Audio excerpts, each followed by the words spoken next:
Hi, my name is Jennifer. I'm a first-year culinary arts student at NAIT, and today we're going to be carving pumpkins. What I have here in front of me is just a pumpkin like you can get from any grocery store at this time of year. What you're going to be looking for in a pumpkin is a uniform shape, and you're going to want to try and find one that's free of these kind of markings on the back. You try and look for one that has a smooth, blemish-free face. When you're selecting a pumpkin, try and find one that's fairly heavy for its size, and that indicates a good quality pumpkin. So, we're going to get started here. First thing you're going to want to do with your pumpkin is you are going to want to cut off the top. You're going to cut into the top and make a nice little lid for it. I have a selection of tools here that'll help you with doing this. The first one that I have is a boning knife, and the reason that this is a good tool is because it's a long, flexible knife that enables you to get in there. So, you're just going to take it and you're going to insert it at an angle, because what's going to happen is as your pumpkin gets a little older, the lid's going to start to shrink a bit, and if you go straight down, you're going to end up falling into your pumpkin. If you go at an angle, you're going to avoid this problem. So just insert it on an angle and go around in a circle. And then your lid, after you've done all that, should just pop right off and be clean like this.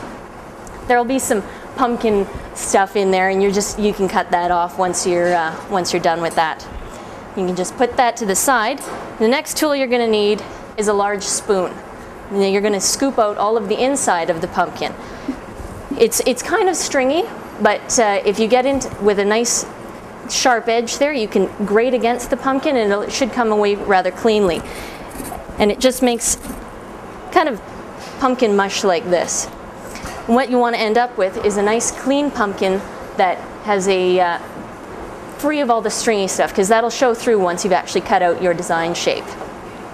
So once we've gotten to that point, and I've done this ahead of time just to save on the mess, although it is the funnest part of the whole pumpkin carving, what you're going to need is an idea of what you want to put on as a face for the pumpkin or as a design. And there's lots of great websites out there that you can go and print off or download a template for a face or a design or something to this effect. Or this is a great opportunity to just make up your own. But it's always easiest if you start by drawing the design onto the pumpkin, or just centering it out so that you know where you're going and you can follow a pattern from there and you don't end up with wrongly placed designs. So what I've done is I've gone online and I've printed off a little pumpkin face, a little scary face for our jack-o'-lantern. And the best way to get this onto your pumpkin, because this is a flat sheet of paper and you've got a round pumpkin, so this is going to cause you problems, is hold it on, and then what you can do is take a spray bottle or even just use your hand in some wet water and you can spray it on so that it kind of sticks. And once you get it moist enough, it'll mold to the shape of the pumpkin and it'll stay put and make it easier for you to trace out the design. Now, there's a couple of ways that you can actually go about doing that.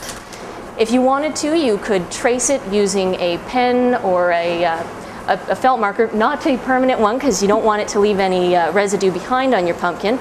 But what I've decided to do is I've cut out the shapes that I'm going to be cutting, and anywhere that there's pumpkin showing through, this is what I'm going to be cutting out and leaving as our hollow pieces.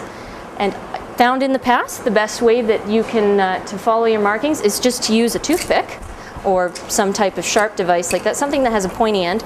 And all you're going to do is just follow along the side and just poke out little holes. And it gives you like a little perforated edge that you can follow along. Makes it easier for you to do the cutting out. So we'll just go along and do that for all of the design. Once you've got all of this done, what you can do then is just remove your paper template and then cut along the dotted lines.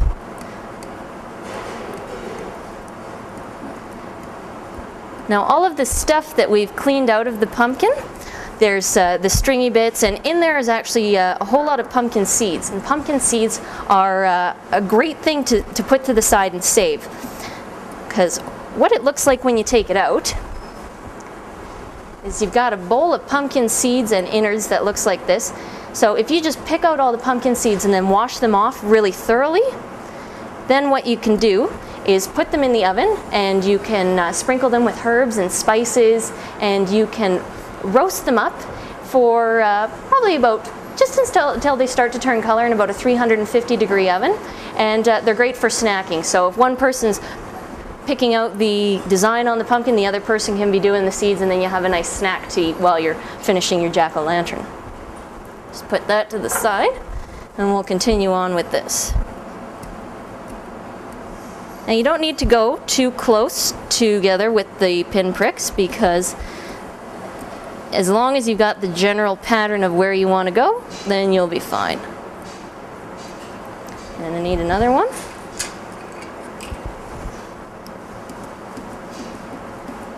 So once you've finished pin pricking out the whole design, what you can do is then you're ready to take the template off.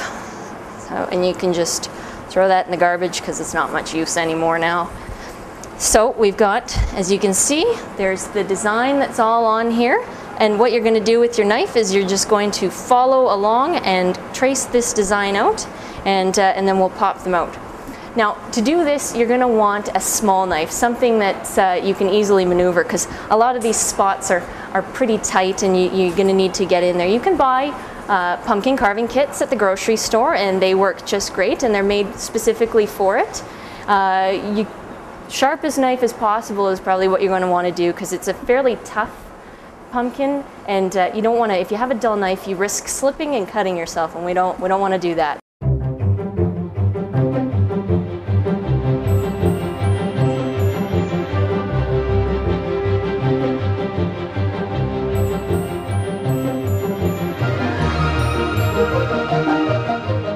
Okay, once you've finished cutting out all of the mouth and nose pieces, then you're pretty much done.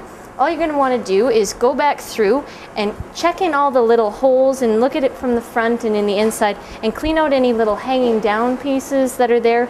They might catch on fire, and they just kind of interrupt the look of the pumpkin. So once you've cleaned all of those out, what you're going to want to do is just take a moist paper towel or something like that, wipe down the outside of the pumpkin, put a candle inside of him, and now he's a jack-o'-lantern.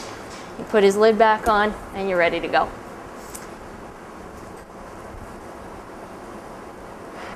So there we go. Now we have a fully carved jack-o'-lantern. He is no longer a pumpkin. Again, my name is Jennifer, and thank you for joining me today as we carved pumpkins for Halloween.